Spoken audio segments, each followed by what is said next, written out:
At family dinner, my mom kicked me out. "You will not get an inheritance, never," she said. I smiled sweetly and showed how much money I had in my bank account. 30 minutes later. At a family dinner, my mother threw me out. "You will not get the inheritance, ever," she said. I smiled sweetly and showed her how much money I had in my bank account. It was supposed to be a party. My grandmother had turned 90, and the whole family had gathered at her house to celebrate. She was resting in the other room. She tired easily these days, but she had been happy to see everyone earlier. The dining room table was full of food, drinks were flowing, and conversations bounced around between relatives catching up. Everything was fine until my mother decided to ruin it. She leaned back in her chair, swirled her wine glass, and sighed. "After all, she will die soon, and this house will be mine." The words struck the table like a blow. The laughter and chatter stopped instantly. The clatter of forks on plates, the occasional chuckle from side conversations, everything froze. I turned my head slowly, thinking maybe I had misheard. But the smug way she said it, the way she barely hid her satisfaction, made my stomach churn. "Are you serious?" I asked. She looked at me, confused. "What? You just said you were waiting for Grandma to die so you could take her house." She scoffed, waving her hand. "Oh, don't be dramatic. I'm just stating the obvious. She's lived long enough. It's time." I could feel the tension in the room. My aunt, her younger sister, had gone pale. My cousins exchanged glances, their eyes widening. Even the family friends who were there shifted uncomfortably in their seats. I pushed my plate aside. "This is your mother you're talking about. The woman who raised you, took care of you. And you act like she's just in the way?" Her expression darkened. "Oh, give me a break. You think I don't see what you're doing?" I frowned. "What am I doing?" "Pretending to be the good guy," she snapped. "You just want the inheritance for yourself. You always act like you're better than everyone else, but I know the truth. You're waiting, just like the rest of them." She gestured around the table, as if everyone were part of a secret conspiracy to take what she believed was hers. The silence in the room grew deeper. My aunt put down her fork carefully, as if afraid to set off an explosion. My younger cousin looked as if he wanted to disappear under the table. I let out a short, incredulous laugh. "Are you out of your mind? Oh, don't laugh at me." She slammed her hand down on the table. "You think you're so independent, so successful, but at the end of the day, all you want is a piece of what's mine. Well, guess what? You're not getting a dime. None of you are. The house, the money, it's all mine." The anger, the sheer greed in her voice, it was almost surreal. She had completely lost it. I sat back and shook my head. Then, without a word, I pulled out my phone, opened my banking app, and turned the screen on her. The color drained from her face. She stared at the number, her mouth opening and closing as if she wanted to say something but couldn't form the words. The amount was not small. I won't say exactly how much, but let's just say it was well over $500,000. I didn't need Grandma's money. I didn't need anything from her. I had built my own life, my own success. For 30 minutes, she tried to recover. First, she pretended it was a joke. Then she tried to make excuses. Then, worst of all, she started to apologize. She said she didn't mean it, that she was emotional, that she wasn't thinking straight.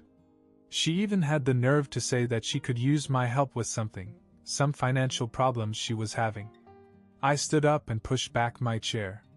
"This is Grandma's birthday. Not a day to talk about money." The disappointment in me was overwhelming. I walked away. But what I didn't know was that this was only the beginning. Something worse happened that night. I left my mother sitting there, humiliated, but I couldn't shake the sinking feeling in my chest. The whole situation was disgusting. This was supposed to be about Grandma, but instead it turned into a showcase of my mother's greed. I got in my car and drove home, hoping to clear my head. A few hours later, I was lying on my couch, scrolling through my phone, when my cousin Emily called me. "Jonathan, you have to come back," she said, her voice urgent. I sat up. What happened? It's Grandma. Something's wrong. I didn't even hang up before I grabbed my keys and headed back to the house. When I got there, the living room was a mess. My aunt was pacing, my cousins were whispering to each other, and my mother, she was nowhere to be seen. I rushed into my grandmother's room. She was still in bed, but something was wrong.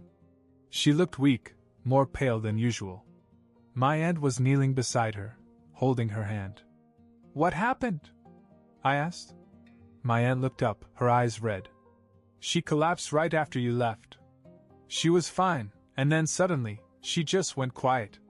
My heart pounded. Did you call an ambulance? Of course. They should be here any minute. I turned and looked around the room. Where's Mom? No one answered. That's when I realized she was gone. The paramedics arrived and took Grandma to the hospital. I rode with my aunt, my mind racing the whole way. It couldn't be a coincidence. My mother had been acting crazy, and now, the moment she realized she might not get what she wanted, Grandma's health took a turn. We got bad news at the hospital. Grandma had suffered a stroke. It wasn't serious, but at her age, any medical problem was dangerous. The doctors said she needed rest, but she would survive. That's when my mother finally showed up, strolling into the waiting room as if nothing had happened. She wasn't crying, she wasn't panicked, she just looked irritated. I walked right up to her. Where have you been? She blinked. What do you mean? Grandma had a stroke and you disappeared. She scoffed. Oh, please. I just needed some air. I didn't believe her for a second. I looked at her hands, and that's when I noticed something. Her nails. There was red under them. Not nail polish, something else. Blood. I grabbed her wrist. What the hell did you do? She yanked her arm away. Get your hands off me. The room fell silent. My aunt stood up. What's going on? I stared at my mother. What did you do? She rolled her eyes. You're being dramatic. I was just in the kitchen. I cut myself, okay? But something in her face told me that wasn't the whole story. The nurse came in and said we could see Nana now. When we walked into the room, she was awake but weak. She looked at my mom and something flickered in her eyes. Fear. I stepped closer. Grandma, did something happen before you collapsed? She hesitated and looked at my mother. My mother gave her a sharp look, almost like a warning. And that's when I knew something terrible had happened before I left the house. And my mother was involved. Grandma looked at me, then at my mother, then back at me. Her lips trembled as if she wanted to speak, but she remained silent. The fear in her eyes, the hesitation, sent a shiver down my spine. I leaned closer. Grandmother, you can tell me. Has something happened? She opened her mouth, but before she could say anything, my mother suddenly burst into tears. Loud, dramatic, attention-seeking. Oh, I can't believe this is happening. She grabbed Grandma's hand and squeezed it, her voice shaking. Mom, I love you so much. I don't know what I'd do without you. It was an act. A disgusting, manipulative act. And Grandma knew it. Her frail fingers twitched, trying to pull away, but my mother held on. That's when I noticed the bruise on Grandma's wrist. It wasn't there before. Anger boiled in my chest. Let her go. My mother shot me a glare, but she let go. Grandma exhaled slowly, relieved. The doctor came in, interrupting the moment. He went over Grandma's condition and said she needed rest and would be monitored for a few days. My mother, of course, acted devastated and made sure everyone saw how worried she was. I didn't buy it. Neither did my aunt. That night I stayed at the hospital while my mother went home. I didn't trust her anywhere near my grandmother. And as it turned out, I was right not to. Around 2 a.m., I left the room to get some coffee. When I returned, I saw a figure standing by Grandma's bed. It was my mother. She was whispering to her, leaning close to her. The moment she noticed me, she jumped up. Oh, you scared me. I ignored her and went straight to my grandmother. Are you okay? She nodded weakly, but didn't look at me. I turned back to my mother. What did you say to her? She waved her hand. I just told her to rest, that everything would be fine. Lies. I had had enough. Get out. She gasped. Excuse me? You heard me. Get out.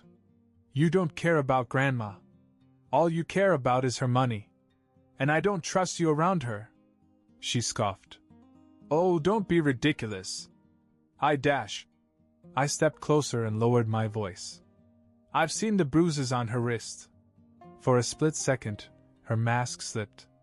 A flash of something dark crossed her face. Then she smiled, false and sweet. You're being paranoid. But fine, I'll go. I have better things to do than be falsely accused. She turned on her heel and walked out, but not before giving Grandma one last look. One last warning. I sat by Granny's bed and held her hand. I won't let anything happen to you, I whispered. She gave me the faintest of smiles before closing her eyes. I didn't know it then, but that was the last peaceful night before everything really fell apart. The next morning I woke up to the sound of my aunt shaking my shoulder frantically. Jonathan, she's gone, she whispered, her voice shaking. I jumped up. What? Mom. She left in the middle of the night. No one knows where she went. A sinking feeling settled in my stomach. My mother never left anywhere without making a scene. If she left quietly, it meant she was up to something. I pulled out my phone and checked my messages. Nothing from her. But then I noticed something strange: 2 missed calls from an unknown number around 4 a.m. No voicemail. Just silence. I looked at my aunt. Did she take anything? She hesitated. I don't know. But when I checked Grandma's bag, her house keys were missing. I felt my chest tighten. We have to go. Now. We rushed out of the hospital, got in my car, and drove to Grandma's house. My heart was pounding the whole way. I didn't know what to expect, but I knew my mother was up to something. When we got to the house, my worst fears were confirmed. The front door was wide open. We ran inside. The place was a mess. Drawers were open, cabinets were emptied, papers were strewn everywhere. My mother had searched the house. My aunt covered her mouth. Oh my God, she's looking for something. I stormed through the house, checking each room. When I reached my grandmother's bedroom, I stopped dead in my tracks. The safe was open. And empty. My mother had taken everything. I clenched my fists. She stole from her own mother. Then my phone buzzed. A message from an unfamiliar number. It's mine now. Don't try to stop me. I showed the message to my aunt. Her hands were shaking. She's out of her mind, she whispered. But I wasn't going to let her get away with it. I called the bank. I need to report fraudulent activity on my grandmother's accounts, I said as soon as someone picked up. The woman on the other end asked for details. As I began to explain, my aunt gasped. Jonathan, the deed. I turned. What? She ran to the desk and began shuffling through papers. The deed to the house. Grandma kept it here. If it's gone. She stopped, her face pale. I went over and looked myself. The folder where Grandma kept all her important documents was missing. My mother hadn't just stolen money. She had stolen the house. I gritted my teeth. She's trying to take everything before Grandma even. I stopped myself, unable to say it. Then another message came. You should have kept your mouth shut last night. I stared at the words. This wasn't just about money anymore. This was war. I stared at the message, my grip on the phone tightening. My mother wasn't just taking the inheritance, she was making sure no one could stop her. And if she was threatening me now, it meant she had something planned. I turned to my aunt. We need to go see the lawyer. Now. She nodded, still shaken, and we rushed out of the house. On the way, I called Grandma's lawyer, a man named Mr. Calloway, who had handled her estate for years. He agreed to meet us right away. When we arrived, he was already waiting in his office, going through some files. As soon as he saw us, he frowned. "Jonathan, I was just about to call you." I sat down. "It's about my mother, isn't it?" He sighed and pushed a document across the desk. "She came in this morning." I picked up the paper and scanned it. It was a power of attorney application. "She's trying to take legal control of Grandma's finances?" I said, my voice rising. Calloway nodded. "She claimed your grandmother was no longer mentally capable of handling her own affairs. She wanted me to sign off on it." My aunt gasped. "Please tell me you didn't." He shook his head. "Of course not. I've known your grandmother for decades, and I know she's still of sound mind. But your mother was insistent. When I refused, she left in a hurry.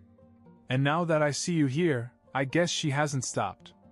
I told him everything: how she stole from the house, how she disappeared, and how she was now sending me threats. Calloway's face darkened. "This is more serious than I thought. If she forges documents or finds another lawyer who's less ethical than I am, she could take control of everything before your grandmother even dies." A shiver ran down my spine. My mother wasn't just impatient, she was desperate. Just then, my phone buzzed again. Another message from the unfamiliar number. "Check your apartment.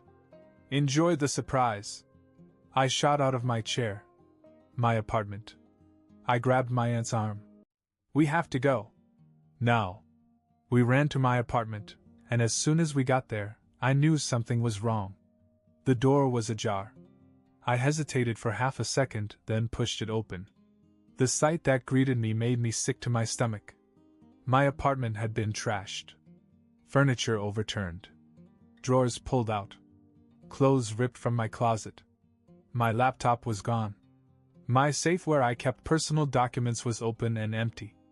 Then I noticed something worse. The wall. Written in big red letters, smudged and uneven. "You should have stayed out of this." My aunt grabbed my arm. "Jonathan, this isn't just about money anymore. She's dangerous." I exhaled slowly, trying to stay calm, but my heart was pounding. My mother had hired someone to break into my house. She wasn't just playing legal games anymore, she was threatening me. And I wasn't going to let her get away with it. I pulled out my cell phone and dialed 911. "This is Jonathan Carter.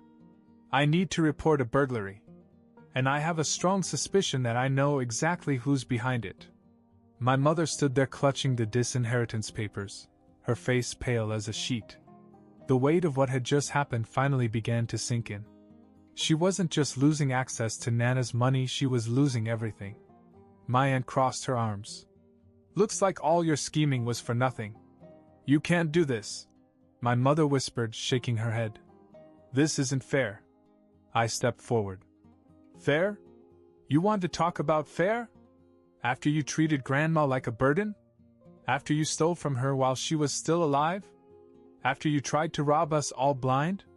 She opened her mouth to argue, but the lawyer interrupted. "Jonathan is right. This was entirely your mother's decision, legally documented before she died. There is nothing you can do about it." Her hands trembled as she clutched the paper, scanning it as if hoping to find a loophole. "This can't be real. This must be some kind of mistake." My second aunt, who had flown in the night before, let out a cold laugh.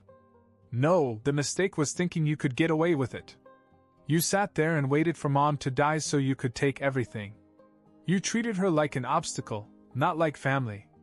Well, congratulations. You got what you wanted. She's gone. But guess what?